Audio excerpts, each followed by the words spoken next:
agira utagirwa n'abandi bantu. Muri Yesu niho honyine umuntu ajya yisanga adafite se, adafite nyina, yagerageza akamwizirikaho akavuga ngo ngenda kubera so na nyakubahwa. Haleluya. Iyo tugeze muri Yesu aduha keya ababyeyi bataduhaye cyangwa batari kuduha cyangwa zirenze izo baduhaye zihuye n'ubushobozi bari bafite. Muri Yesu niho honyine tujya tubona abapfakazi babyigana ku cyumweru bandika udupapuro ngo turashaka gushima.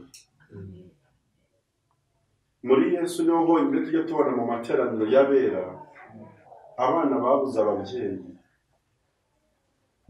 bakomanga abayobozi b'amateraniro ati mwatubabonye ko amashimwe ari kutubyiganamo mukaduha umwanya tugashima Imana.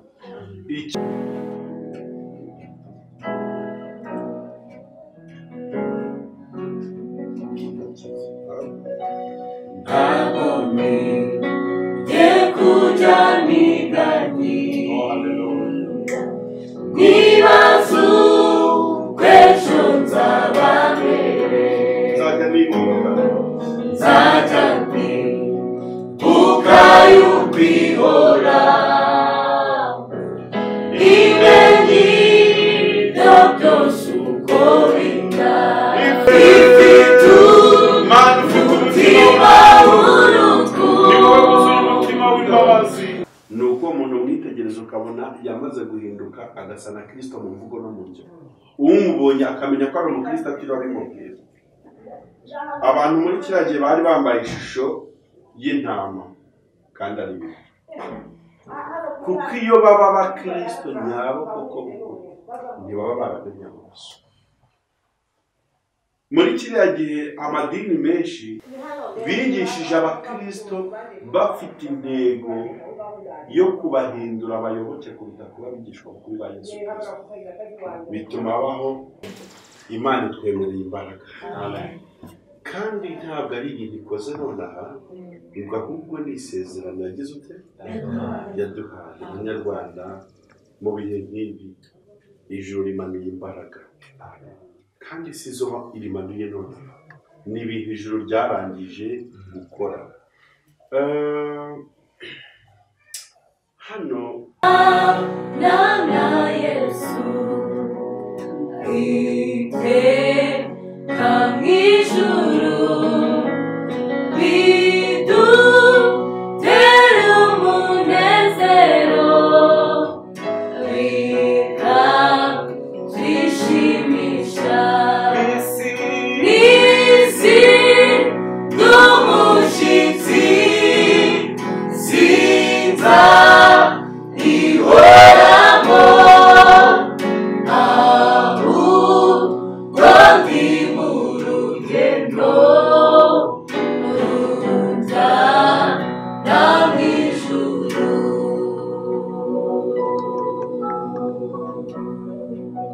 amen. Ati mwese ndi umushyitsi ntabwo nzayihoramo ahubwo ndi mu rugendo rugana mu gihugu cyo mu ijuru. Reka tubasuhuze inshuti mukunda kuri iki biganiro byacu bitandukanye tubagezaho. Ni umugisha ukomeye rero iyo ufunguye video dukora ureba ibiganiro byacu, ni ukuri aba ari uburyo bwo gushyigikira umurimo w'Imana kandi natwe twizera tudashidikanya ko ibyo tubaha bibasha kuba ubugingo bwanyu neza. Muri kumwe na BKM tubana no mu biganiro byinshi bigiye bitandukanye. Uyu munsi rero nagize umugisha w'uko ndi kumwe n'itsinda ry'urubyiruko tugiye kuganira mu gihe nk'iki isi abanyarwanda bose bari ku isi yose bari kwibuka ku nshuro ya 28 jenoside yakorewe abatutsi mu mwaka w'1994. Amaso yacu yabonye byinshi n'amatwi yumva byinshi bitandukanye. Cyari igihe giteye ubwoba, cyari igihe cy'imibabaro, cyari igihe cy'imiborogo, cyari igihe umwana arira nyina ntiyumve. Byari bikomeye cyane, ariko turavuze ngo nshuti banyarwanda, rubyiruko, babyeyi bacu, nimuhumure kandi nimukomere. Yaturokora urupfu rukomeye, niko Pawulo yavuze ngo twiringiye yuko izakomeza kuturokora, kandi n'abagiye batabarutse twizeye ko tuzabasanga mu gihugu cyo mu ijuru. Tugiye kubana nabo baririmbyi n'urubyiruko mu ndirimbo zitandukanye zitanga ihumure ku banyarwanda kandi nk'urubyiruko rw'igihugu. twifuje, si ibyo twifuje nonaha, ni ibimaze igihe muri twe. Tukimara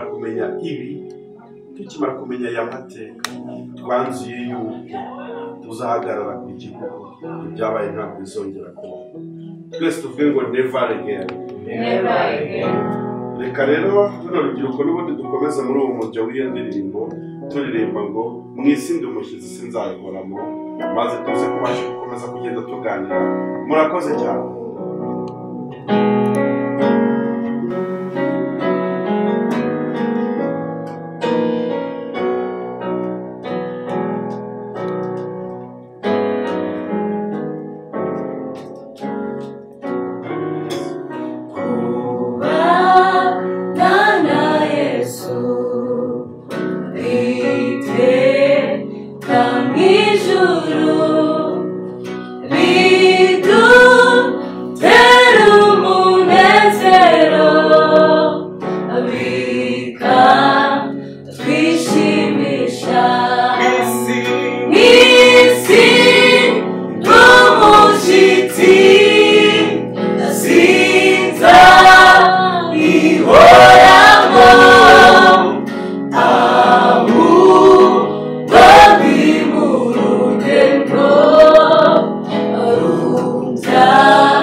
nzakumenya yuko ndi mukiza niba ndi imbere yawe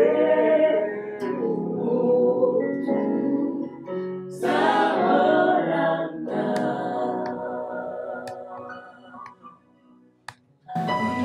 amen. Amen. Ya nibyo rero murumva ko turi kumwe n'abajene mu ndirimbo nyine zitandukanye zigenda zihumuriza imitima y'abanyarwanda ndetse zinatanga ibyiringiro ku badukurikiye. Uyu munsi hano ushobora kuba uri mu bibazo, uri mu gahinda gakomeye, birumvikana kandi ufite n'impamvu zo kubabara, ariko turagira ngo tukwifurize kudaheranwa n'agahinda, kuko twambara ibyiringiro by'uko abacu twabuze tuzabasanga mu ijambo kwa jambo. Uru rubyiruko rero rwaturutse ahantu kure, mubona turi kumwe muri iki kiganiro, batanze umusanzu wabo ukomeye wo kwitanga bagira hano mu mujyi wa Kigali kugira ngo baze kubana n'abanyarwanda batandukanye muri iki gikorwa. Reka rero dusabe ubahagarariye adupresente amazina yabo n'aho baturutse, ndetse baraza no kutugezaho mesaje nyamukuru nyine baduteguriye kutugezaho kuri uyu munsi hano kuri Iyobokamana TV no kuri Evangelization Rwanda TV. Murakoze cyane. Amazina yitwa Byiringiro DNS, nambarizwa muri Jordan Mushuti, ndi perezida wabo. Twaje kwifatanya n'abanyarwanda twizihiza se cyangwa twibuka ibyatubayeho 94. Kumeze mwihangane kandi mukomere, turabizi tuzabanesha n'ifatanya. Turi kumwe n'abamemba bagera kuri 5 bo muri Jordan Mushuti, na perezida, visi perezida umwanya akavuga mu mazina, akabavuga nta kibazo. Murakoze cyane. Murakoze cyane. Amazina yanjye nitwa Kiza Mugisha, ni visi perezida wa Jordan Mushuti.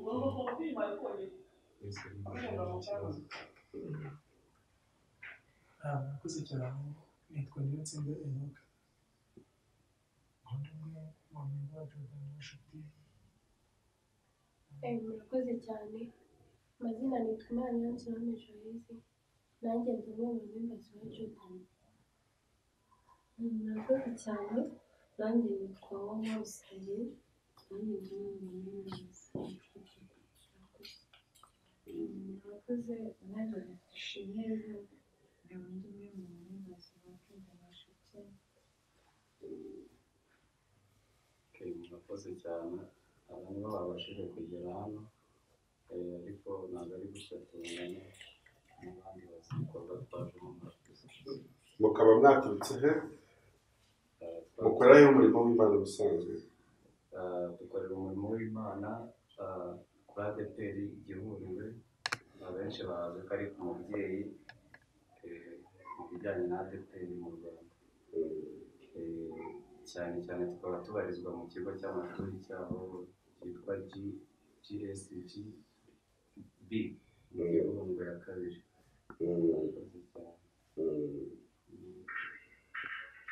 Ya namwe murakoze, turabashimiye guturuka Rusizi kugira ngo tubane muri iki gihe nyine muri ibikorwa bitandukanye byo kwibuka abanyarwanda bazize Jenoside yakorewe Abatutsi mu mwaka w'1994. Turaza kugenda tuganira turebera hamwe umusanzu w'urubyiruko rwa Gikristo. Ni uwuhe mu gihe gisa nk'iki? Ni uwuhe mu guhindura amateka yaranze igihugu, amateka mabi nk'ayo ngayo yatumye abantu benshi bapfa, abana bakica ababyeyi, ababyeyi bakica abana, bafitanye amasano n'abasengaga, kumva hari insengero wageragamo, kumva ngo muri izo nsengero ngo padiri runaka yatije abantu imihoro bajya kwica, pasiteri runaka yatije abantu imbunda bajya kurasa. Byari ibintu bikomeye. Rero turaza kureba rero umusanzu w'urubyiruko rwa Gikristo mu kugira ngo ibi bihe byabaye mu gihugu ntibizongere kubaho. Tuza no kugenda dutanga ihumure nyine ku banyarwanda kuko hari n'abitwikiriye Bibiliya n'ibitabo by'indirimbo no kuvuga Yesu ariko birangira bamenya amaraso. Byose turaza kubera muri iki kiganiro, reka dukomeze turirimba n'ubundi bya ndirimbo y'imyaka indirimbo rigeze muri numva mu ndirimbo ngufi cyane n'ubundi yuzuye ihumure, reka tuyishyiraho maze tuze dukomeze ikiganiro.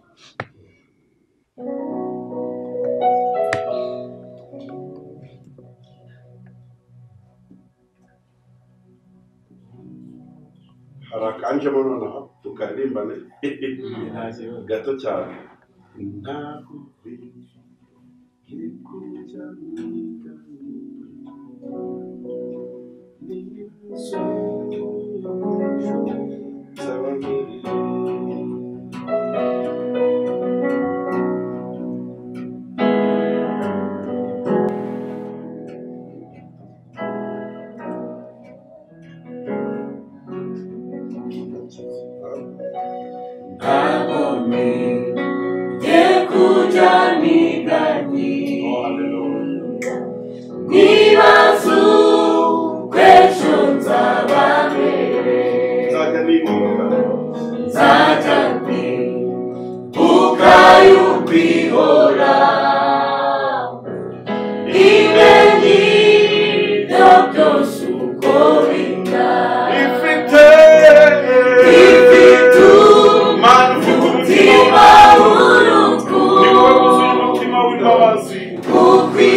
Imana twemereye imbaraga.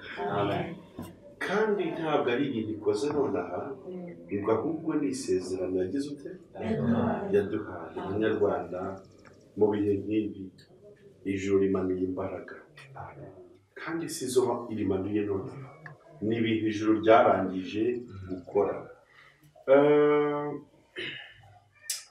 Hano nsomera icyo gice cya kabiri, iravuga ngo amba hafi, mvuga cyane, amba hafi ndetse buri munsi, kandi angerera ubuntu bukwiye. yego Ajye nikorera imitwaro, yego, niwe data kandi niwe mana. rekera aho ngaho gusa nashakaga ngo niwe nde, Niwe data ni akaba. na mana. Ndashima Imana ko ariyo se w'imfubyi n'abapfakazi. Amen. Haleluya. Amen. Buriya hari umwihariko Yesu agira utagirwa n'abandi bantu. Muri Yesu niho honyine umuntu ajya yisanga adafite se, adafite nyina. Yagera Yesu akamwizirikaho, akavuga ngo ngenda kubera asomanye akabona. Haleluya. Amen. Iyo tugeze muri Yesu aduha keya ababyeyi bataduhaye cyangwa batari kuduha, cyangwa zirenze izo baduhaye zihuye n'ubushobozi bari bafite.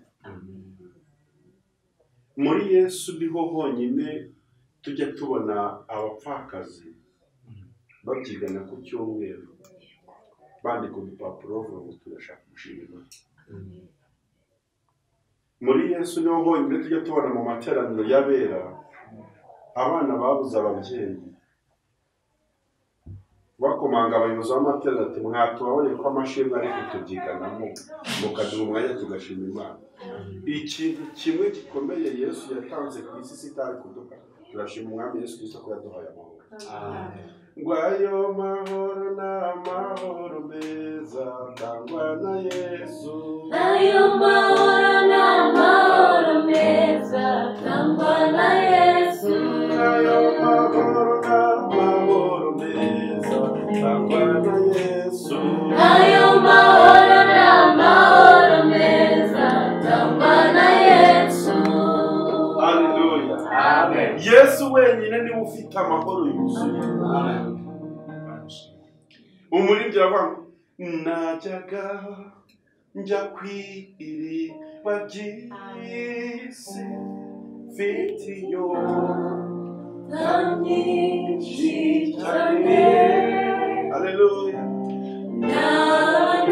Nagiye kunywa n'akabuto nkayabura yabura nkiheba.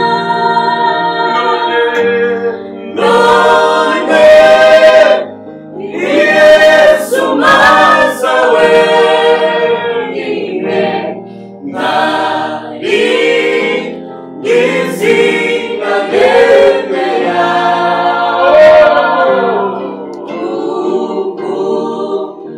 Ubugingo n'umunezero iyo negera muri we. Yesu ashimwe. Ni ukuri nta handi hantu dushobora gukura umunezero n'ihumure dukurikije iby'amaso y'abantu yabonye n'iby'amatwi yumvise. Ni Yesu wenyine ubasha komora umuntu agahinda ko ku mutima, akavuga ngo humura mwana wanjye komera, ndakuzi kandi imvi zawe zizarinda ziruye zitarakwira. Abantu bajya batubwira amasezerano atandukanye y'ibintu bazadukorera, ariko twajya kubibishyuza bakatubwira ngo baribagiwe. Ariko ndashima Umwami Yesu Kristo ko atajya yibagirwa ibyo yadusezeranije, kandi ndamushima ko atajya aducyurira. Iyo abantu baduhaye amamodoka tukayagendamo, iyo utambutse umuhanda baravuga ngo dore imodoka yaragahaye kamaze kuyisazisha. Ariko ndashima Umwami Yesu Kristo ko ari we wenyine udusezeranya agasohoza kandi ntaducyurire ibyo yaduhaye. Ndifuza ko tuganira nk'urubyiruko rw'igihugu ndetse rukijijwe. Urubyiruko rwa Gikristo rufite umwihariko ukomeye wo kuba rukijijwe, ruri mu gihugu cyiza nk'iki, igihugu kiryoshye, igihugu abantu bagenda bafite umutekano, igihugu abantu bavuga ururimi rumwe bagahuza, igihugu abantu bahindukira bakabana bagashakana barikiranye bigakunda. Dufite umutwaro kandi wumvikana twikoreye kubw'igihugu kugira ngo kitazasubira habi cyangwa se aho abanzi bacyo bakigejeje. Ariko ndashima Imana ko batagejeje u Rwanda aho bashakaga, ahubwo Imana yitabaye. Haleluya. Hari ikintu nshaka kugarukaho uyu munsi, cyangwa hari ikintu tuza kugenda tuganiraho mu rwego rwa gikristo. Mu gihe cya jenoside yakorewe abatutsi harimo abantu bishe abandi barasengaga kuko musenga uyu munsi nk'uko dusenga. Niba harakoreshejwe intwaro yo kwigisha abantu kumena amaraso bakabyumva, hagakoresha intwaro y'akanwa, tugomba natwe guhagarara dukoresha iyi ntwaro mu kwatura imbabazi z'Imana ku gihugu cyacu no kurwanya burundu ko ibyabaye bitazongera kubaho, kuko ariyo ntwaro n'ubundi yakoreshejwe bigisha abantu. Bafataga abajene nkatwe, bagafata urubyiruko nk'amwe, bakagutuma ngo ujya kwica anko, bakakumvisha ko anko wawe ntacyo mupfana kubw'ubwoko mutandukanye cyane. Iyo ntwaro yakoreshejwe niyo natwe tugomba guhagararamo y'ururimi, twatura neza ku gihugu, tunabwira abanyarwanda ngo nk'urubyiruko dushaka igihugu cyiza kigomba kugera ku iterambere twifuza. Ntabwo ibyabaye bizongera kuba. Ibyo tugomba kubifashwamo n'ubuyobozi bwiza bw'igihugu Imana yaduhaye, ndetse no kwibuka amateka y'ibyabaye n'aho byasize abanyarwanda, bityo bigatuma twambara imbaraga zo kwitwa abakristo koko nyabo. Kuko ikibazo cyariho muri kiriya gihe, abantu bitwaga abakristo ku munwa gusa. Ikintu gikomeye cyerekana ko umuntu ari umukristo ni uko umuntu umwitegereza ukabona yamaze guhinduka, agasa na Kristo mu mvugo no mu byo. Umubonye akamenya ko ari umukristo atiriwe abimubwira.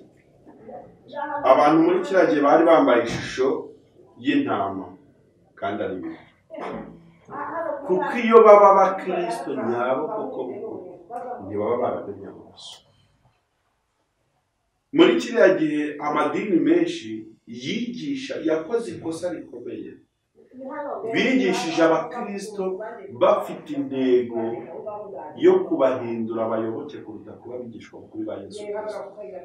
Bituma habaho nomenclature yo kumva ngo abantu ni abakristo, kuko iyo baba abakristo nyakuri ntabwo igihugu amaraso yari kumenekamo, kandi igihugu cyacu gifite abakristo bagera kuri 90%.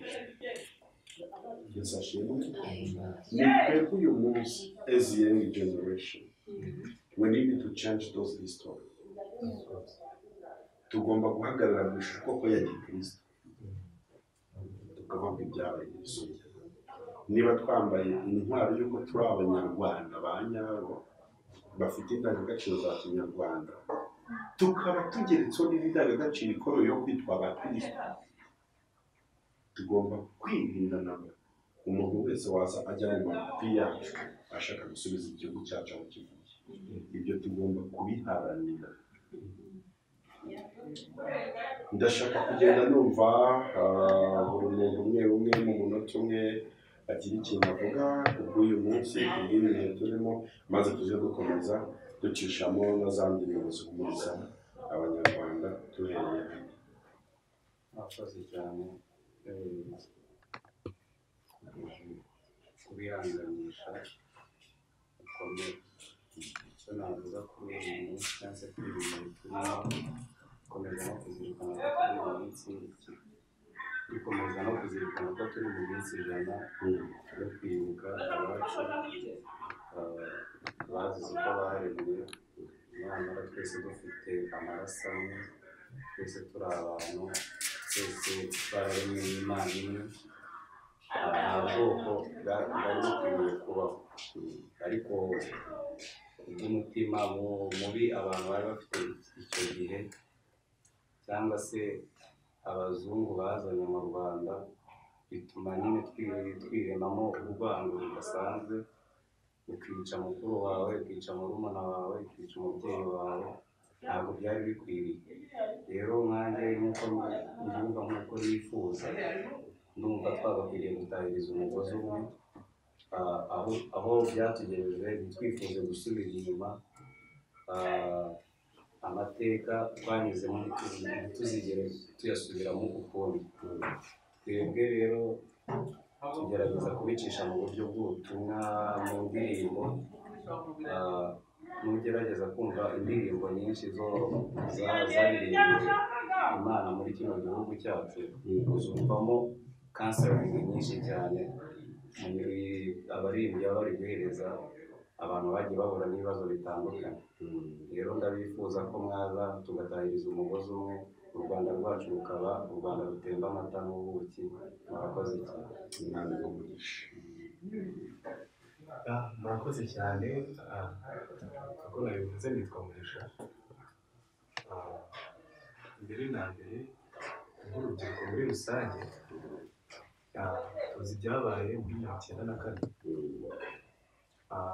Ababyeyi bacu bagiye babitubwira cyane, twebwe ibyabayeho tutaravuka, tukabibwirwa n'abarimu batwigisha ingaruka nk'abanyarwanda muri rusange.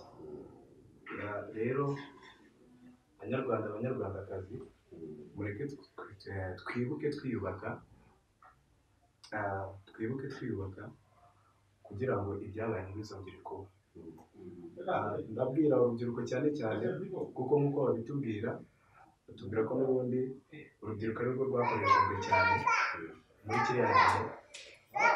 So ijambo ry'Imana riratubwira ngo mwirinde mutagwa mu moshya. Abajeni twirinde tutagwa mu moshya.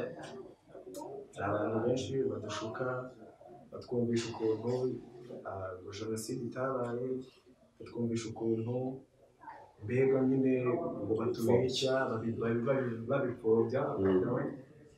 Rero twirinde tutagwa mu moshya. I can say never again. Abariko urubyiruko twese tuvuga never again. Ahubwo twibuke twiyubaka kugira ngo ibyabaye bitazongera kuba ukundi. Murakoze cyane. Reka nta mukobwa ku ruhande avuge n'abandi turaza kuvuga nyuma. Murakoze cyane. Icyo nabwira abanyarwanda ni dukomere, bakomere, kandi hari impano itaremeye ko dusibangana cyangwa dushiraho. Tubirebye mu ijambo ry'Imana riri muri Zaburi igice cy'124 haravuga ngo iyaba Uwiteka atari wari mu ruhande rwacu, aba ariko abanyarwanda bavugana. Iyaba Uwiteka atari we wari mu ruhande rwacu ubwo abantu baduhagurukiraga, baba baratumize bunguri tukiri bazima. Ubwo umujinya wabo wacanwaga kuri twe, amazi aba yaraturengeye rwose, isuri iba yaratembye ku bugingo bwacu, amazi yihindurije aba yaratembye ku bugingo bwacu. Uwiteka ahimbazwe, utadutanze kuba nk'umuhigo w'amenyo yabo. Ubugingo bwacu bukize nk'uko inyoni iva mu kigoyi cy'abagoyi. Ikigoyi kiracitse natwe tuvamo turakira. Gutabarwa kwacu kubonerwa mu izina ry'Uwiteka waremye ijuru n'isi. Amen. Amen.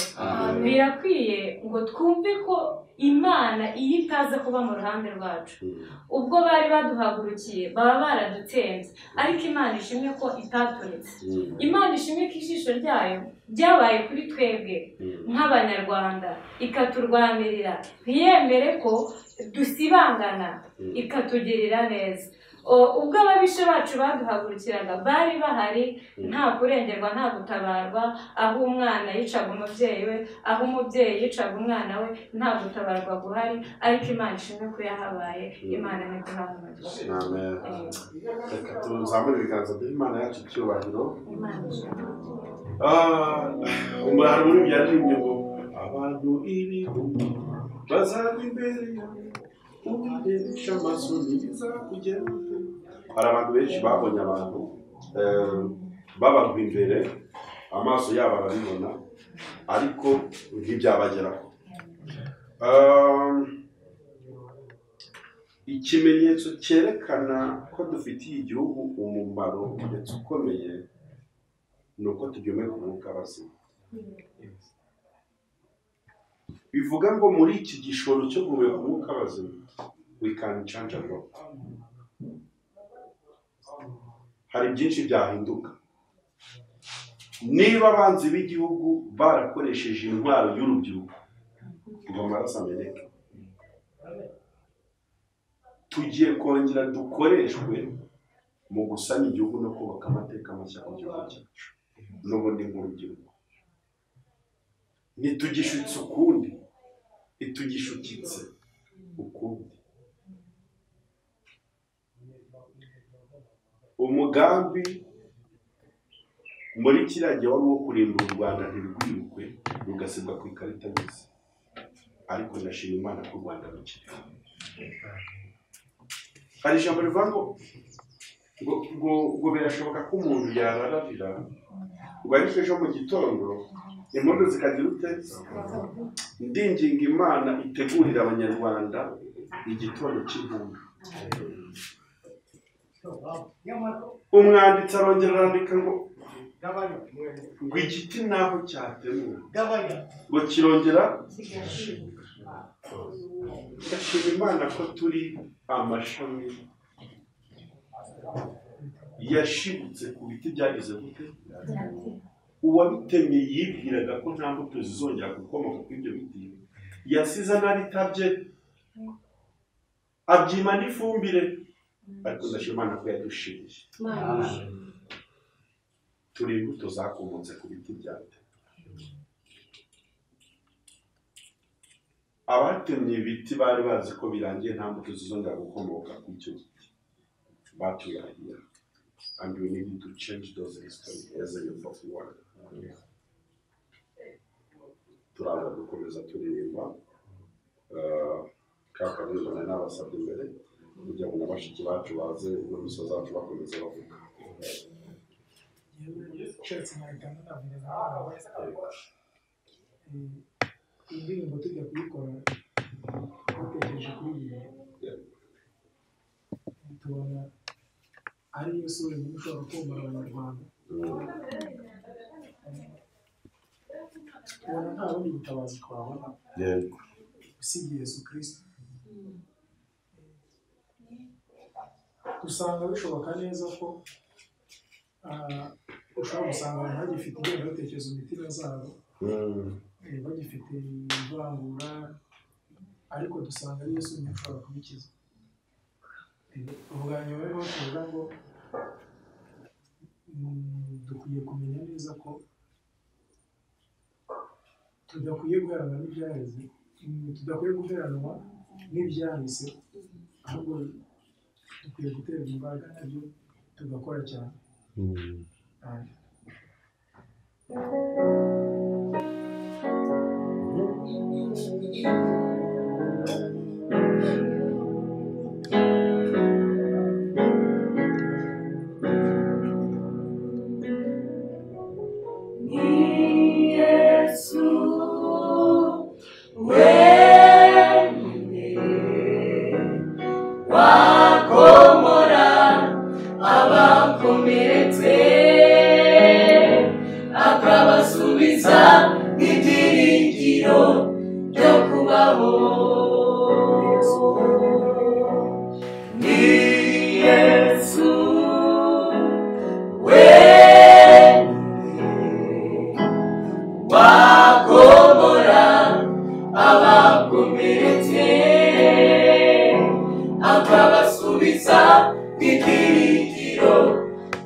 Birashoboka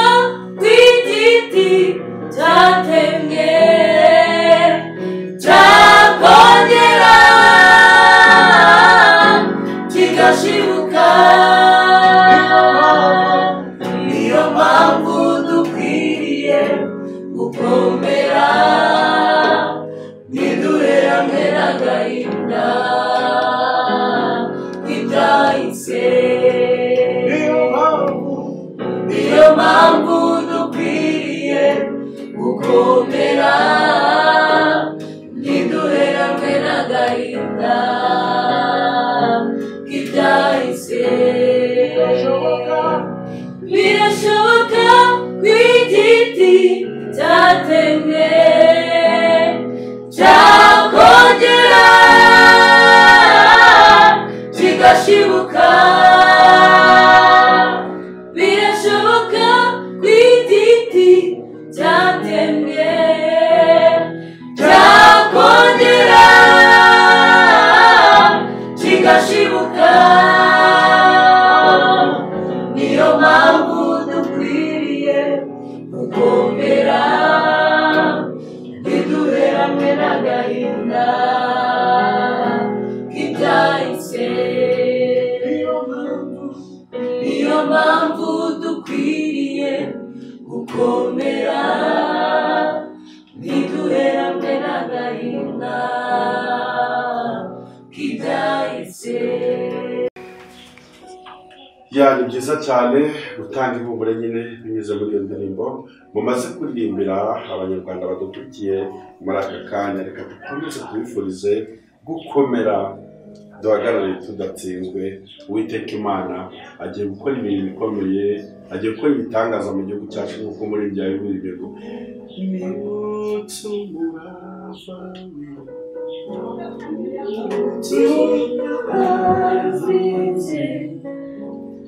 abigirira igihugu cyacu cy'u Rwanda. Muririmbire Uwiteka indirimbo nshya, kuko aje gukora ibitangaza mu gihugu cyacu. Ikiganza cye cy'iburyo n'ukuboko kwe kwera abizanishije agakiza ku Rwanda. ngo abizanishije agakiza ku Rwanda. Reka twumve rero n'aba bajene babiri bari basigaye batavuze, kugira ngo tuze nyine turirimba ibice bibiri by'indirimbo cyangwa se kimwe n'igice indirimbo yo gusoza. Murakoze cyane.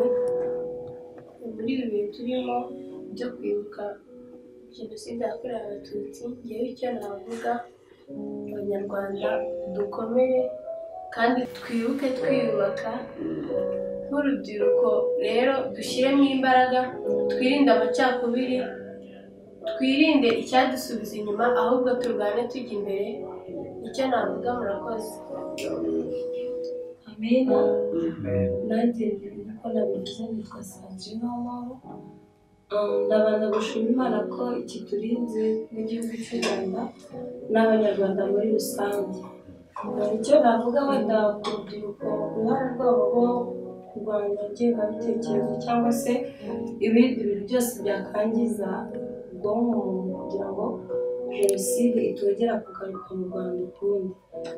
Nabashishikariza kwirinda kumva, gutegera amatwi ibiganiro bipfuye bitabiganisha ku ngengabitekerezo mbi. Ikindi wenda twakangurira ababyeyi kuganiriza amateka abana kugira ngo babashe kubyumva neza. Imbaraga z'igihugu n'urubyiruko, imbaraga z'itorero, kandi ziganisha ku byiza. Murakoze. Bityo navuga dukomeze twiyubaka, twiruka, dushyigikira ibyagezweho mu iterambere ry'igihugu cy'u Rwanda. Murakoze.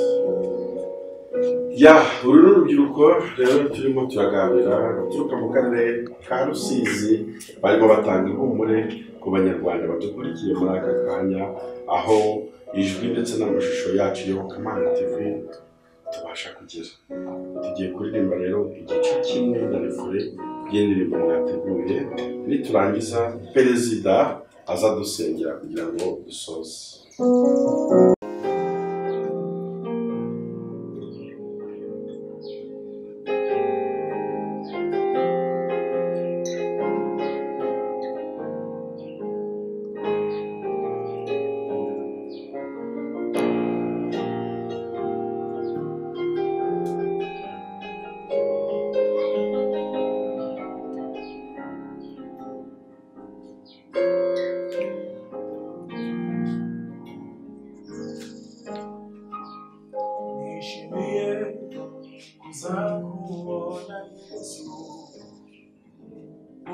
uzaba ugarutse kunjyana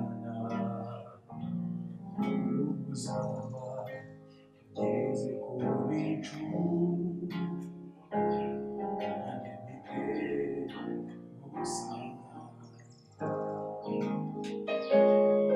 nishimiye kuzakubona Yesu ubwo uzaba ugarutse kunjyana ubwo uzaba ugeze ku bicu nanjye mfite gusanganira nishimiye kuzakubona Yesu ubwo uzaba ugarutse kunjyana ubwo uzaba ugeze ku bicu nanjye mfite gusanganira nishimiye kuzakubona Yesu ubwo uzaba ugarutse kunjyana ubwo uzaba ugeze ku bicu nanjye mfite gusanganira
nishimiye kuzakubona Yesu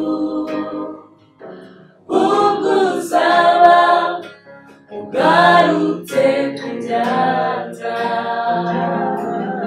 ubwo uzaba ugeze ku bicu nanjye mfite gusanganira ati nishimiye kuzakubona Yesu ubwo uzaba ugarutse kunjyana. Mana katinga ubongere usutire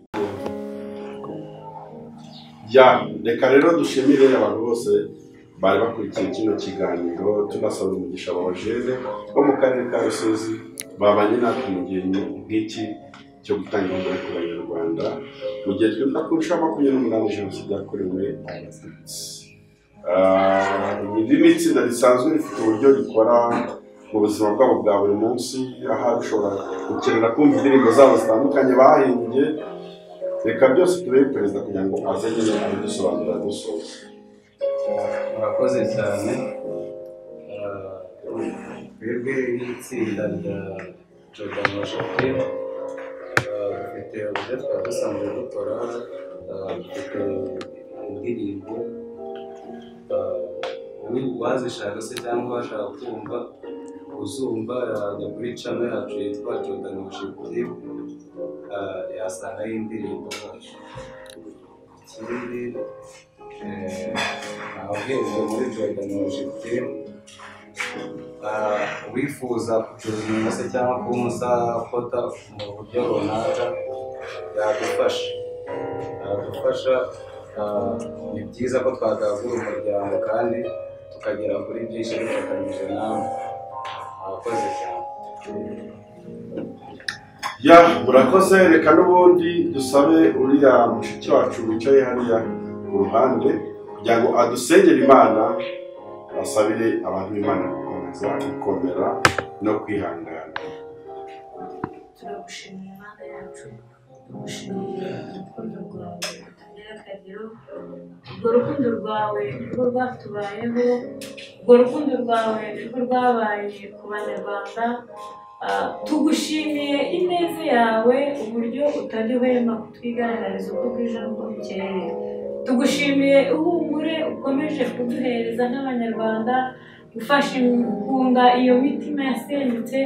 Mana we, gusubizamo icyizere Mwami Imana abari baratakaje icyo cyizere. Ibyo byose turabigushimiye. Tugushimiye aka kanya wari waduhaye. Habayeho Mwami Imana ko tugiye gutandukana, nyemerera kugira ngo dutandukane kubw'umubiri Mwami Imana, kugira ngo ibihimbano byacu bikomeze kumvikana kandi Abanyarwanda muri rusange barusheho kukubona. Tugushimiye amahoro utanze n'ibyiringiro n'ihumure utanze mu Banyarwanda. Izina ryawe nirishyirwe hejuru, niwamamare kubera ko uri kumwe natwe. Ni mu izina ryawe Yesu Kristo kandi tubyambaje, amen.